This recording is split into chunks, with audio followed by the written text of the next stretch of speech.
So we found out in episode 5 of Genlock last weekend that that pretty much the characters of the show can actually manually upgrade or push their holons past their limits within the network that they're linked to as far as their holons are concerned. As we see here, Cammy does so to give herself a little bit of an extra boost in her aggression, speed, power, all of that. But then at this, it affects the Holon both in a positive and negative stance, where she was able to basically, in her basically her practice brawl with Kazuha, that she was able to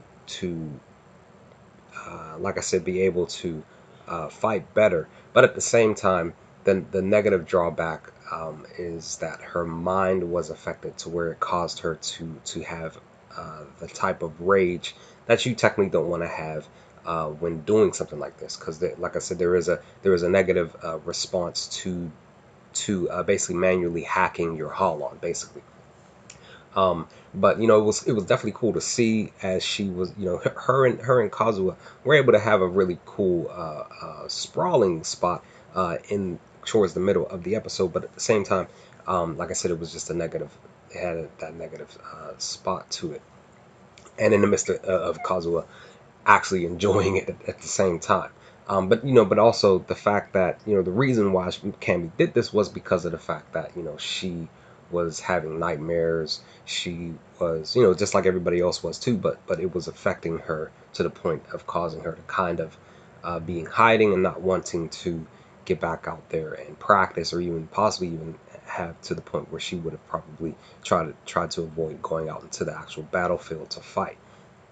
Um, and so it was just cool to see, to know that that the characters could do this, but at the same time, per her actual skill set, she was able to do this herself.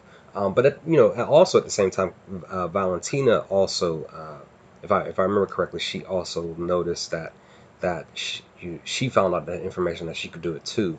But it kind of seems like Valentina kind of gets ahead of the game herself as well within the group. Seems like everybody else just kind of, lackadaisically takes their time in learning their own fighting ways within inside their holons. But like I said, Valentina seems like she's actually taking time to actually get to know her how her holon works and things of that sort, because you kind of see stuff like this happen, and then she's questioning some of her teammates, like, you never noticed that you could do this and stuff like that. But like I said, having Cammy do it herself was just really cool to see. It's just, she was hesitant at first, but she still did it anyway, in which, like I said, we seen the both positive and negative effect to her making the decision to do this. But like I said in my reaction of episode 5, that that uh, it was a good thing, but she kind of needed to take this regression out on the actual Union mech itself. It would have probably helped out a little bit better, but who knows for sure if that would have been the case if she actually did it against the Union mech, which it didn't happen that way in that fight, as we saw. But anyway, guys, that's pretty much my thoughts on this topic of discussion. What do you all think of this topic of discussion? Let's have a chat in the comment section. Let me know your thoughts, and I will chat with you on the next Genlock discussion video. Peace, guys.